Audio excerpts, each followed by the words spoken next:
बात कर लेते हैं 2024 के चुनाव में यूपी में कुर्मी वोट बैंक निर्णायक भूमिका में हो सकते हैं और यही वजह है कि सभी पार्टियों की नजर कुर्मी वोटर्स पर टिकी हुई है। बिल्कुल, पक्ष हो या विपक्ष सभी दल चाहते हैं कि कुर्मी वोटर्स को अपने साथ जोड़कर रखें, क्योंकि जातीय समीकरणों को साधना बेहद जरूरी है और यही वजह है कि अपना दल के संस्थापक सोनेलाल पटेल की जयंती पर आज लखनऊ में बड़ा सियासी जमावड़ा दिखने जा रहा है। बिल्कुल, और जरा अंदाजा लगाइए कि किस तरीके से उत्तर प्रदेश में सोनेलाल की जयंती दो तरीके से मनाई जाएगी। दो बड़ी तस्वीरें आएंगी, जहां एक तरफ केंद्रीय वाणिज्य राज्य मंत्री अनुप्रिया पटेल होंगी, उनकी मां कृष्णा पटेल दोनों अलग अलग कार्यक्रमों में दो मंच पर शामिल होंगी।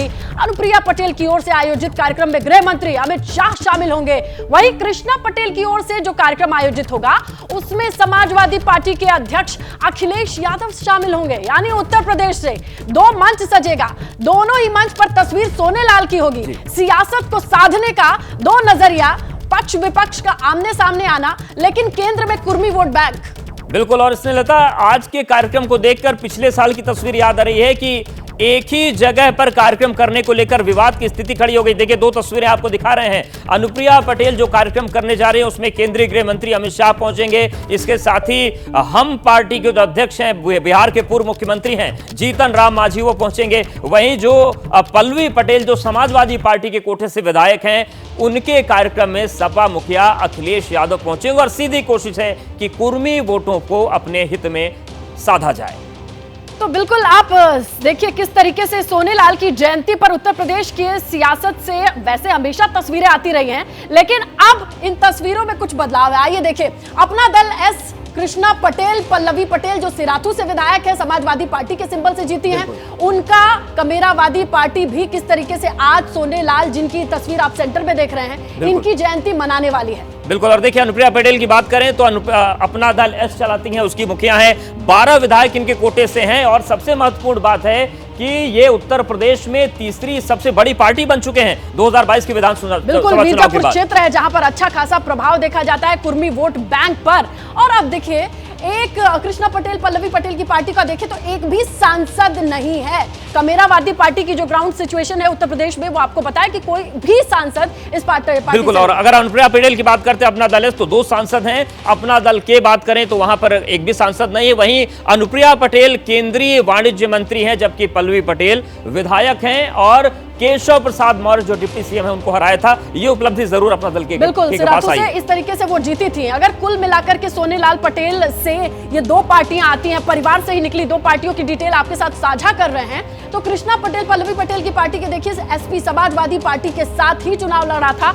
पल्लवी पटेल ने समाजवादी पार्टी के सिंबल से ही चुनाव सिराथू से लड़ा। बिल्कुल, और अगर हम बात करते हैं अपना दल एस की तो वो है बीजेपी के साथ। वहीं हम कुर्मी वोट की ताकत की बात करें, आबादी का 5% हिस्सा है उत्तर प्रदेश में और इसीलिए एक बड़ी ताकत है। बिल्कुल, और देखते चले तो अवध हो, पूर्वांचल हो, बुंदेलखंड हो, इनकी सीटों पर कुर्मी वोट बैंक का प्रभाव देखा जाता है, प्रभाव क्षेत्र कहा जाता है। बिल्कुल, और क्षेत्र की बात करें तो 45 विधानसभा में असर है इनका। 8 से 10 लोकसभा सीट पर सीधा असर जो कुर्मी मतदाता उत्तर प्रदेश के हैं उन पर है और शायद यही वजह है कि एक बड़ा सियासी जमावड़ा आज लगने जा रहा है। ये उत्तर प्रदेश में कुर्मी वोटों की ताकत है जिसको आजमाने की, साधने की आज कोशिश की जाने वाली है। चलिए, ज्यादा जानकारी ग्राउंड पर मिलेगी और सीधे लिए चलते हैं हम ग्राउंड पर। हमारे सहयोगी वीरेश पांडे मौजूद हैं और उनके नजरिए से हम समझ पाएंगे कि आखिरकार एक सोनेलाल की जयंती को 2 पार्टियां उत्तर प्रदेश में आज सेलिब्रेट करने जा रही उनकी जयंती। क्या क्या माहौल है, क्या कुछ देख पा रहे हैं? स्नेहलता, 2024 की लड़ाई के लिए अंगड़ाई ले रही यूपी की सियासत का ये नमूना मात्र है और अपना दल सोनेलाल आज अमित शाह की रैली का आयोजन की हुई और ये सभा का स्थल है जो आप टेलीविजन स्क्रीन पर सभा स्थल को जर्मन हैंगर के द्वारा सुसज्जित किया गया है और धीरे धीरे अपना दल सोनेलाल के जो कार्यकर्ता हैं वो आ रहे हैं। अपना दल एस के राष्ट्रीय जो कार्यकारी अध्यक्ष हैं आशीष पटेल, कैबिनेट मंत्री, वो मंच की सज्जा, कुर्सियों के बैठने का इंतजाम, हायरकी और प्रोटोकॉल का देखभाल कर रहे हैं, मंच से भाषण दे रहे हैं और कह रहे हैं कि भाई सभी लोग समझ जाओ, भारतीय जनता पार्टी और गठबंधन के सबसे बड़े रणनीतिकार चाणक्य अमित शाह आज प्रदेश की राजधानी लखनऊ में आ रहे हैं और आज से दशा और दिशा तय हो जाएगी 2024 की लड़ाई के लिए। जो एनडीए के गठबंधन और खासकर दलित और पिछड़ों की जो जमावड़ा है और उस वोट बैंक को साधने की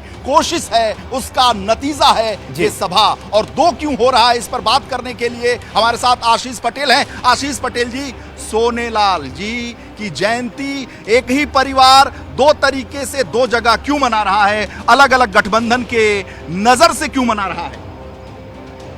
मुझे खुशी इस बात की है कि पार्टी के संस्थापक डॉक्टर सोनेलाल पटेल साहब की आज 74वीं जयंती है। इस अवसर पर सबसे पहले मैं उन्हें विनम्र श्रद्धांजलि अर्पित कर रहा हूं और मुझे खुशी इस बात की है कि डॉक्टर साहब की 2009 में दुखद देहावसान के बाद चलिए लोगों को याद आया कि हमें जयंती मनानी है। हम राजनीतिक कारणों से उनकी जयंती नहीं मनाते रहे, आप भी जानते हैं। हर वर्ष हम मनाते हैं, यही इंदिरा गांधी प्रतिष्ठान का कैंपस होता है और अपने मसीहा को उनके जन्म जयंती के अवसर पर सारे कार्यकर्ता एकत्रित होकर के याद करते हैं। एक मंच अलग अलग विचारधारा तो हो नहीं सकता, एक मंच अमित शाह के लिए सजा है, एक मंच अखिलेश यादव के लिए सजा है और परिवार एक है। आखिर इसका कारण क्या है, दर्शक भी जानना चाहते हैं। जो दूर दराज अपने घरों में बैठे हुए हैं, गांवों में बैठे हैं, जो कमेरावादी हैं, जो श्रमिक हैं, मजदूर हैं, जो आपकी पार्टी के काडर हैं, वो ये जानना चाहते हैं परिवार एक है, बहनें एक हैं, बहनोई एक हैं, माता एक हैं, लेकिन सोनेलाल जी सबके लिए एक हैं। बावजूद मंच क्यों सजा है? ये राजनीतिक मंच है या सच्ची श्रद्धांजलि का मंच है? देखिए, माननीय गृह मंत्री जी 2016 में भी डॉक्टर साहब की जयंती के अवसर पर वाराणसी में आ चुके हैं। हम लोग हर वर्ष किसी न किसी सामाजिक न्याय की कह रहे हैं कि ये सवाल उनसे पूछा जाना चाहिए जिन लोगों को अचानक से याद आया है कि उन्हें जयंती मनानी चाहिए। हम लोग लगातार मना रहे हैं उनकी जयंती क्योंकि वो हमारे मसीहा हैं, हमें वोट बैंक से मतलब नहीं।